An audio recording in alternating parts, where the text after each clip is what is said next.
On Authentic Ag, correspondent Erika Poppelreiter will sit down with Greg Haynes, the new CEO of the Cattlemen's Beef Board. We'll also have features from Kansas Corn, Kansas Wheat, the Kansas Farm Bureau, and our weekly updates from the Kansas Livestock Association and Paragon Ag Advisors. I'm Ken Rahjes. This is Authentic Ag. Brought to you in part by the Kansas Soybean Commission, the Soybean Checkoff, progress powered by Kansas farmers. Kansas Farm Bureau, a grassroots ag organization representing the state's farm and ranch families since 1919, kfb.org. And the Kansas Wheat Commission, lending in the adoption of profitable innovations from wheat, online at kswheat.com. Welcome to the Western Kansas Wildlife Travel Center, right here in my hometown of Oakley, Kansas. We're the front door of Western Kansas, located on three main highways, I-70, US 83, and US 40. And all those roads lead to history, beautiful scenery, and adventure, no matter which direction you go. We now have an IHOP. That brand that you've trusted up and down the road in all your travels is staffed with local folks, real people, just like you and me, and we're waiting on you to join us. So for fun, adventure, fuel up, fuel your body, and let's have some fun.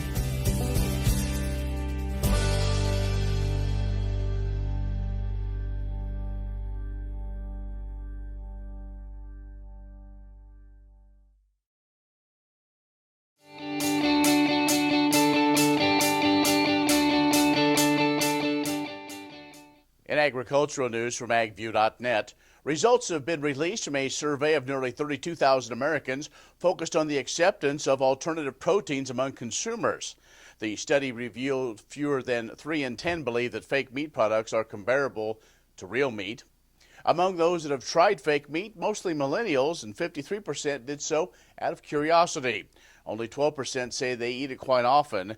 Data also showed fewer than 1 in 3 consumers considers alternative meat products to be healthy and environmentally friendly. Now, in addition, about half of those surveyed believe that alternative meats are highly processed and can't beat what real meat brings to the table. Now, opinions did vary based on age. 52% of baby boomers say they have no interest in trying these products. About 16% of millennials say they eat the products regularly, and a quarter of those indicate they do so for environmental reasons. Well, U.S. net cash farm income, which is the total income after expenses, is forecast to decrease $13.1 billion to $109.6 billion in 2020 when adjusted for inflation. That drop is almost 11% compared to the previous year. U.S. net farm income is a broader measure of profitability. See, it incorporates non-cash items like economic depreciation and gross inputted rental income. And it forecast to increase by $1.4 billion to $96.7 billion this year. Now, that is a 1.4% jump over 2019. USDA says if the forecast changes are accurate, net cash farm income for 2020 would be 0.6% below the inflation-adjusted average calculated through 2000 through 2018. Net farm income would be 5.4% above the average during that same time frame. Now, the two income measures will diverge this year because of how net sales from inventories are treated. Net cash farm income records the income in the year that sale took place. Net farm income counts it in the year of production occurred. For example, high net sales of $14.9 billion from crop inventories forecasted in 2019 expected to boost the net cash farm income significantly that year. But very low net sales from inventories, about $500 million in 2020, expected to contribute to a decrease in net cash farm income between those 2 years. And with a plateau in the U.S. cattle numbers and strong beef demand ahead, CattleFax is saying prices are likely to be stronger in the year ahead as consumers at home and abroad support industry profitability.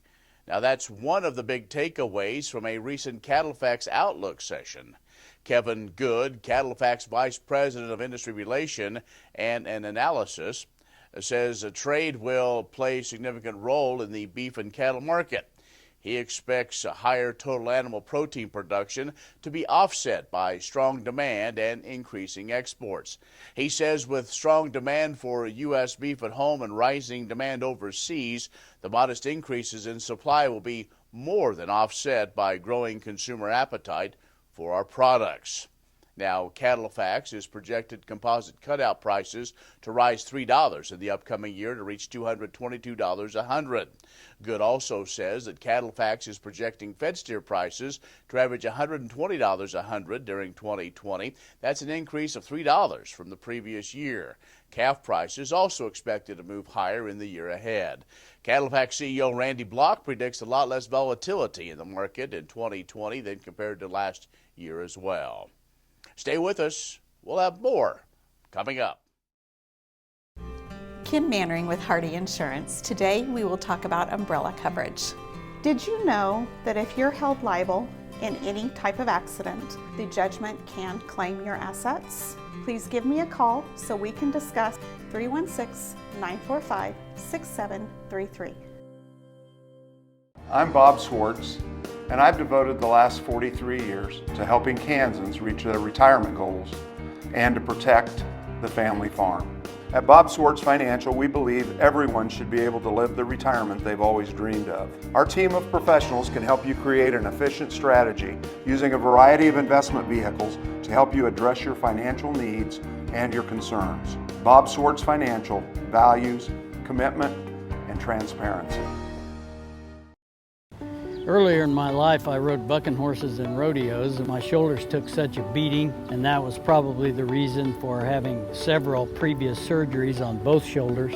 About a year ago, I decided that I didn't want to have another surgery, and so I contacted Kansas Regenerative Medicine, took their treatment process. It was relatively pain-free. Now, after 8 months, my shoulders have healed to the point where I think I'm probably 90 to 95% of normal. It takes a couple of months to start to see results and feel real progress. That continued to increase gradually until now at approximately 8 months. And I'm extremely pleased. I've got full range of motion. I can lift weights, I can throw, I can do a lot of things that I couldn't do without a lot of pain previously. So I'm tickled to death with the results, and I'd recommend this process to anyone.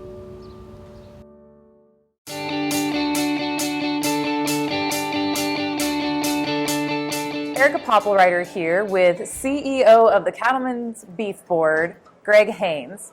How you doing today? Good. How about you, Erika? I'm doing well. So tell us, what's new with Cattlemen's Beef Board? Well, I guess I'm kind of new with Cattlemen's Beef Board, so I've been in this role for about 5 months now. Originally had come from the U.S. Meat Export Federation, had been there for about 18 years, so I've been working on the checkoff side as a contractor, doing activities internationally. So for me, that was good because I know as a contractor all the things that the checkoff can and can't do, and how it's been established, and working with a lot of those people. So this has been kind of a great experience for me to come over now on this side, and then be able to really oversee and look at the activities that are happening domestically as well as internationally. And a lot of good stuff is going on with the checkoff, and hopefully the producers are excited in seeing that. Well, speaking of, why don't you tell us a little bit about what is checkoff versus what isn't checkoff? Where are our producers' checkoff dollars going? Yeah, and I think that's a good question, because one of the things that I've noticed just coming in here and meeting with producers and talking to them is that a lot of them don't really understand, what the checkoff is all about, what it can and can't do. The checkoff's been around for 34 years already, so I think the people who were there setting it up and know all the nuts and bolts have kind of been moving up.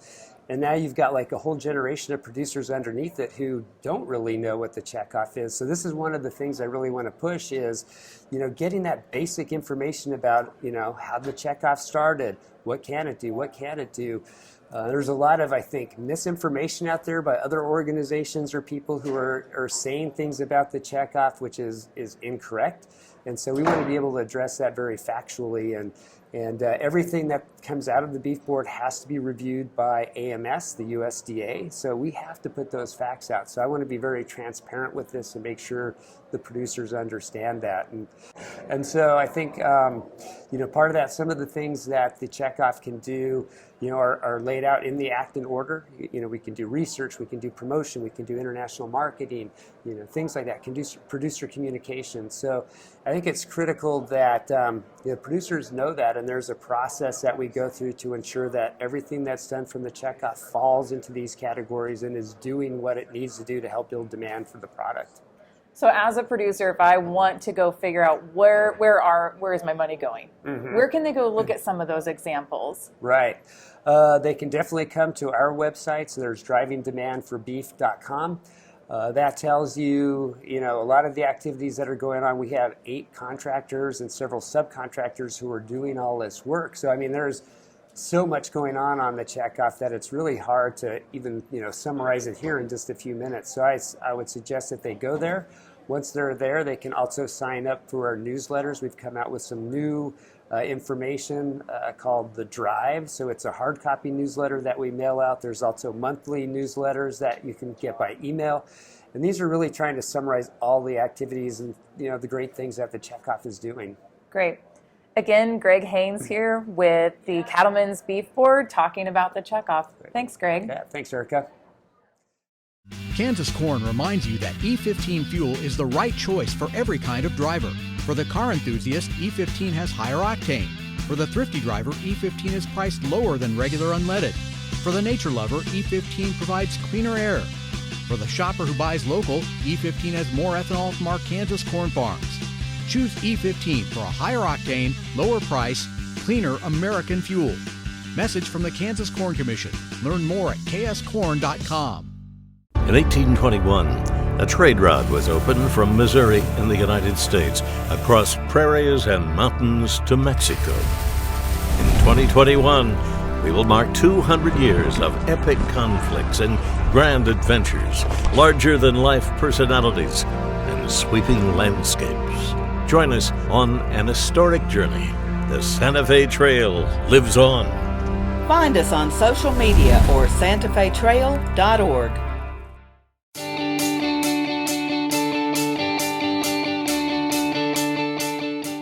And we're back with Cattlemen's Beef Board CEO and President Greg Haynes. Now, we were just talking about where people's checkoff dollars are going, but let's also talk a little bit about beef demand. What are we seeing as far as demand this year? Actually, demand is increasing, and so this is a good thing for the producers. Supplies are high everywhere of all proteins. You've got high beef, pork, chicken, everything. What we're seeing is that demand for beef is increasing as well. So I think this year we're expecting it to be almost 9% higher than last year. So this is big. Especially with a lot of competing proteins out there, I think that's really why we need the checkoff, because one of our main targets is the millennials. And the millennials get their information from social media and things like that. So a lot of these checkoff programs are really designed to target those millennials and get them the information so that they understand what beef cuts are out there. How do you prepare these cuts? How nutritious it is and all of that. So I think that's really important that the checkoff is there and able to do it, because if we're not out there talking about how we compare to other proteins, animal proteins, and there's all these new alternative, non-meat proteins. If we're not out there pushing that, who is? So this is critical, I think, for the producers that were out there, especially now with all this competition. Right. So as a borderline millennial myself, what are some of the things you're doing to target that group? Well, there's a lot just as far as, social media outreach to them. I think one of the unique things that's come out is the Ask Chuck. So I'm not sure if you've got one of those Alexa or those Google Assistant things. So there's a whole app on there that basically you download, and so you ask Chuck, and he'll give you all the information you need about beef, different cuts, how it's produced, the sustainability, recipes, all this. So basically everything that's housed on the beef websites can be accessed through this kind of digital assistant just by asking a question. So to me, that's a pretty exciting way to reach a lot of these millennials who are into technology and into social media and all of this. That's amazing. So Where would a consumer or a millennial go to find out how to access Ask Chuck? Right. It's they can download it as kind of a skill on Alexa. So, I mean, that's what we're trying to kind of get that message out through media and things on how they can find it and word of mouth. So there's been outreach to a lot of the social media leaders, and they've been received copies of Alexa and like how to do it. And then they're like, hey, this is great. And then they post it out so all their followers see it and learn how to do it. So hopefully, I think it's just spreading. I know there's already been millions of downloads of Chuck. I don't remember the exact number, but it's been, pretty impressive, just that rapid growth of people taking it up and utilizing it. That's awesome. Thanks, Greg. Again, here with Cattlemen's Beef Board, Greg Haynes. The Kansas Wheat Innovation Center in Manhattan is rediscovering ways to get improved varieties and new genetics in the hands of farmers faster. Grower-led and checkoff-funded research initiatives are bringing about positive change. This grassroots leadership provides a strong voice in Topeka and Washington, D.C. Now is the time to partner with Kansas Wheat in moving wheat forward. Kansas Wheat Commission and Kansas Association of Wheat Growers. Farmers investing in their future and yours. Log on to rediscoverwheat.org. Sure Crop Fertilizers was started by my father, Don Sherman, and my mother, Shirley Sherman. Family business that started in the 80s.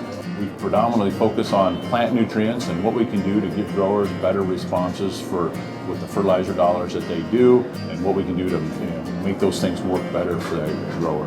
We're based out of Seneca, Kansas. We work with growers in their soil analysis to figure out what they need, and then we can put those in a blend that gives them the best results, and so that we can deliver that direct to their farm so that they have those nutrients where they need them, when they need them, and so that they can apply them in a manner that's very efficient to them and works well on their planting systems and what they're doing. Sure Crop Fertilizers has been around for a long time. We always say we're big enough to take care of everything you need, but yet we're small enough to do it quickly. You can get a hold of us at 1-800-635-4743. Our website is surecropfertilizers.com, and you can always email me at Corey@surecropfertilizers.com, and with any questions you have, we'll be glad to answer it and work with you. Trust and leadership are critical to success at Kansas Regenerative Medicine Center in Manhattan. Just ask Coach Bill Snyder. People of the Regenerative Center do care about others. I've been highly impressed with those people that have that vested interest and try to help people become better. The center really is a wonderful thing here in Manhattan, first of its kind, and we're on the cutting edge of what lies ahead. Find out more about the trusted leader in stem cell therapy at kansasrmc.com. Kansas Regenerative Medicine Center. Your stem cells, your health, your life.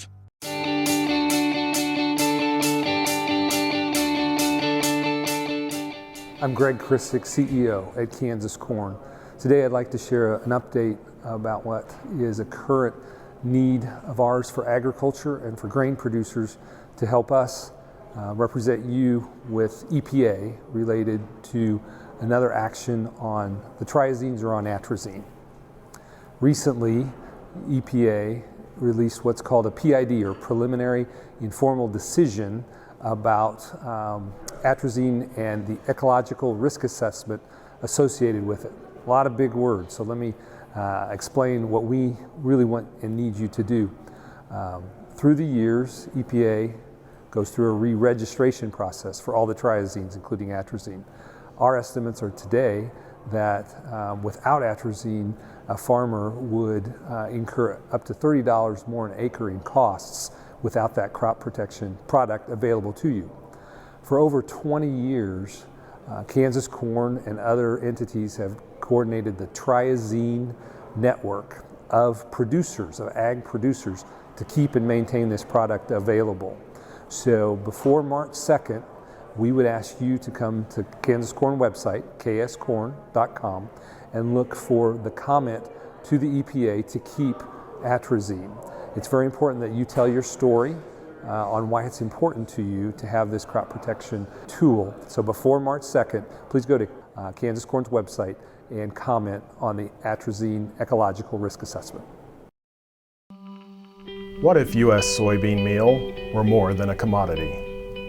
If seed companies and the soybean checkoff built a better variety?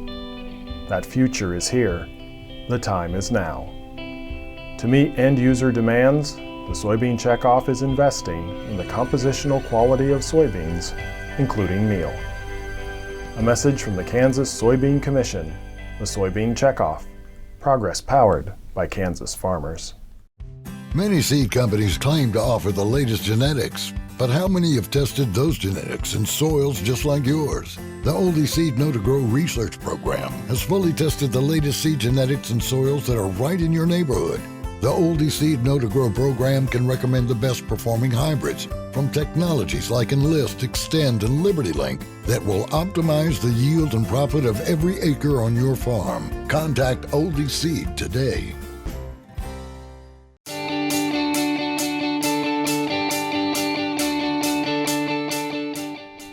Sign-ups for the farm program are underway. Visit your local USDA Service Center to discuss programs offered by the Farm Service Agency and Natural Resources Conservation Service. We encourage you to visit your FSA county office soon if you are interested in enrolling in the Agriculture Risk Coverage, Price Loss Coverage, Conservation Reserve Program, or any other FSA assistance. The deadline to enroll in the Agriculture Risk Coverage and Price Loss Coverage is March 16th. Contact your FSA county office early to set up an appointment and begin the enrollment process. The ARC and PLC are important but complex. By not enrolling, you cannot receive a payment for the 2019 crop year, should one trigger in the fall.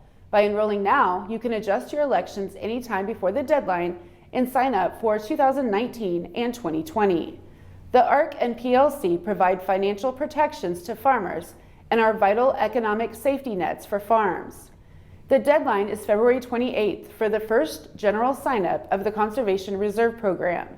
This competitive program provides farmers and ranchers an income source for sensitive lands or lands less suited for farming. Those who enroll in CRP receive yearly payments for establishing long-term resource-conserving grasses and trees. ARC, PLC, and CRP are all programs made possible by the 2018 Farm Bill. FSA worked diligently to roll out the updates that Congress made to these programs as swiftly as possible and encourage you to consider enrolling or re-enrolling. Make an appointment with your FSA county office today. Kansas Farm Bureau has served farm families and rural Kansas for more than 100 years, and we're pleased to offer new healthcare coverage choices for Kansans in 2020 through Kansas Farm Bureau health plans. No matter what stage of life you're in, we'll have options that fit your lifestyle. Plus, our network of providers is one of the largest available throughout the state of Kansas and beyond. For more information, including the different plans available, or to get a quote, visit kfbhealthplans.com.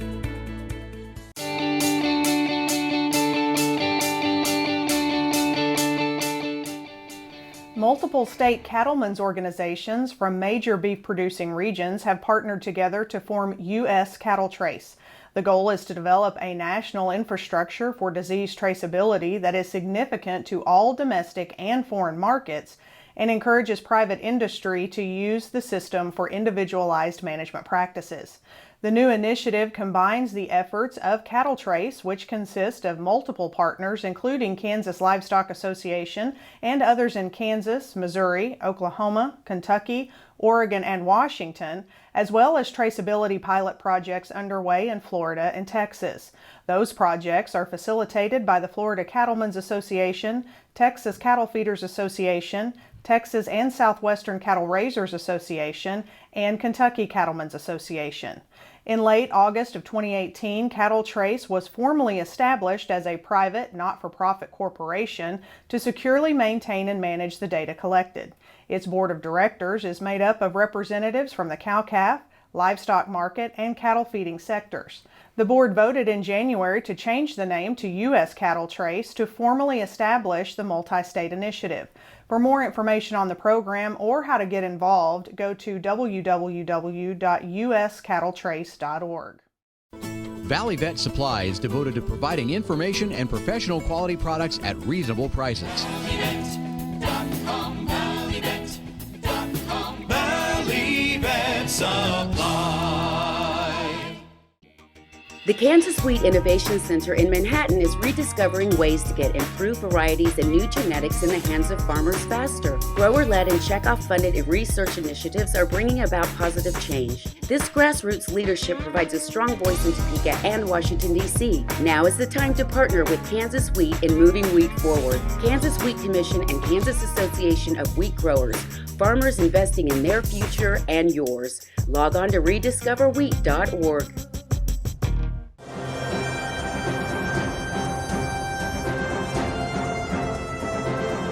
Good morning, my name is Aaron Summer and I'm here to talk about the cash grain markets. Corn basis is currently very interesting and has been at a level one should consider getting some basis sold. The nearby pipeline seems rather full, so looking out into April, May, or even June, July might be a good idea. Not to say that nearby bids are not available. Beginning on the 21st, traders are going to want to start to roll their bids and contracts to the May board, so start to think about what you're going to want to do. Bean basis has been very exciting lately also and has offered guys the opportunity to sell their beans at a great basis early on in the year. If nothing else, I would recommend getting some basis sold if you have beans on hand and taking advantage while it's here. As with the corn, traders are going to start to roll to the May board on the 21st to start to think about what you're going to want to do if you have any unpriced contracts. Wheat basis is slowly but steadily improving. As always, be sure to try and get a premium for your wheat if you have protein in your bin. Having state grades on your wheat to show you your wheat qualities can help with that negotiation process. If you have any questions or are looking for selling advice, give us a shout at 888-452-8751. Well, thank you for joining us for Authentic Ag. If you have questions or comments, email me, Ken Rahjes @gmail.com. We look forward to being with you next time on Authentic Ag.